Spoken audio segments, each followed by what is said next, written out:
तीसरी मुलाकात कब हुई? देखो मेरे संस्मरण है, अब तीसरी मुलाकात जो हुई आचार्य श्री गड़ाकोटा में आ गए।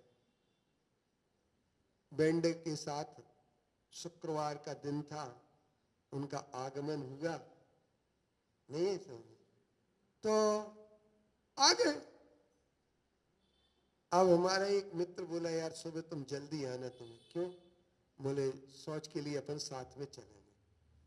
है ना यार, क्यों तुम हमें फालतू में उलझा रहे हो? आ तो जाऊंगा, लेकिन मैं किसी प्रकार के न कमंडल पकड़ूंगा न कुछ पकड़ूंगा, क्योंकि फिर हमारे धर्म वाले हमें मारेंगे।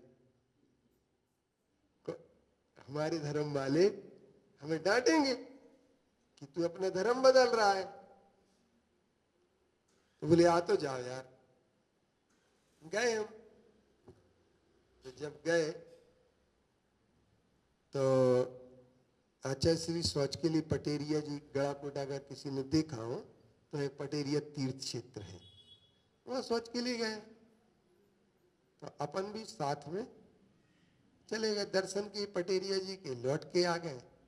तो ठंड पड़ रही थी, फरवरी का 19 फरवरी का दिन था। तो छत के ऊपर वो बैठे, आचार्य श्री तखत डला था, उस पर बैठ गए। अब मैंने एक क्वेश्चन किया, क्योंकि हम लोगों की आदत ही थी क्वेश्चन करने की।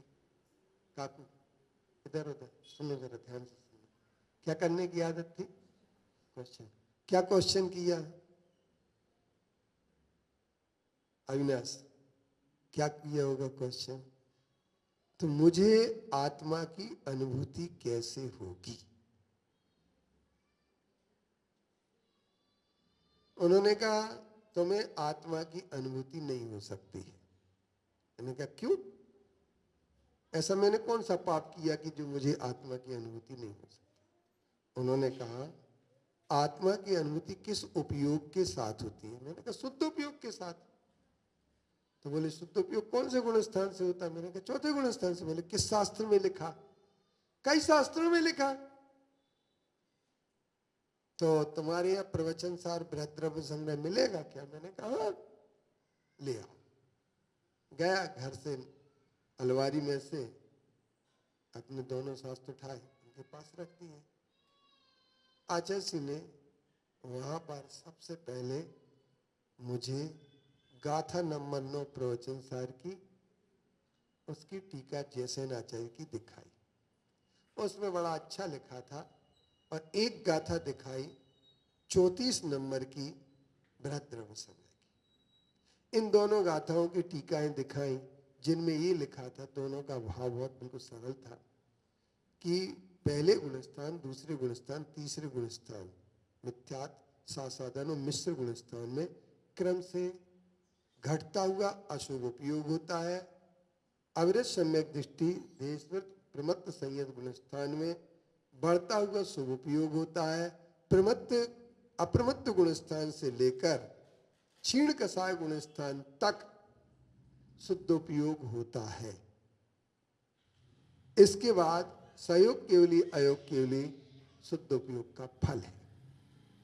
जब उन्होंने ये बात कही तो मैं घर गया। काफी देर तक अपने सब इस पर सोचता रहा कि ये तो लफड़ा हो गया। यदि शुद्धोपयोग नहीं होता और हम मानेंगे तो निश्चयाभासी मिथ्या दृष्टि बन जाएंगे, और यदि होता है और फिर भी नहीं मानते हैं तो व्यवहाराभासी मिथ्या दृष्टि बन जाएंगे। तो लफड़ा हो गया। कोई बात नहीं।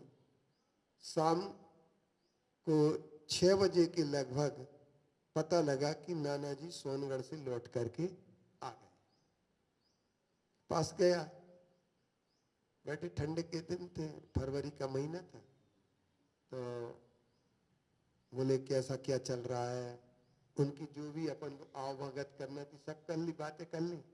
उन्होंने कहा सुना है यहाँ विद्यासागर आए? हमने कहा हाँ। बोले उनके लफड़े में मत पड़ना।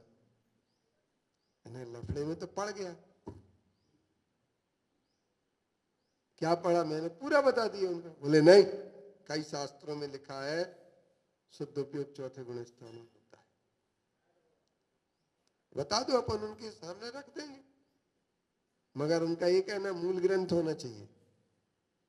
हिंदी मराठी टीका नहीं चलेगी। क्या नहीं चलेगी? टीका नहीं चलेगी, हिंदी नहीं चलेगी। कोई बात नहीं। बोले हाँ चलो। 8 बजे से शुरू किया ग्रंथों में खोजना, रात के 2 बज गए, नहीं मिला। नाना ने और हमने दोनों ने मिलकर के। अब क्या हुआ कि लफड़ा उलझ गया।